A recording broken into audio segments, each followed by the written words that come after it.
watoto wa skuli wa kuyua kama wewe Ndubwasha? Mimi si Ndubwasha. Vijana wa skuli wa kuyua kama wewe Ndubwasha. Wewe nani huyu?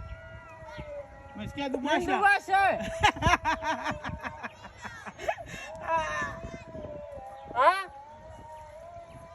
Huyu nani huyu? Umesikia vijana wa skuli wa kuyua kama wewe Ndubwasha? Mimi si Ndubwasha.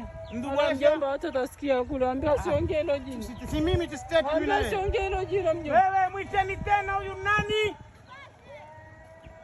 Amesema Ndubwasha. Ndubwasha. Ndubwasha. Wewe Ndubwasha, Ndubwasha. Ndubwasha ni huyo. Ndubwasha. Ndubwasha, usilie bwana. Usilie, ni vijana wale kama ndugu zako mwanangu. Sasa ulia nini? Hao mambo madogo. Hilo ni ila tu. Watu kupigwa na majiwe wakapasuliwa. Amenifurahisha vijana.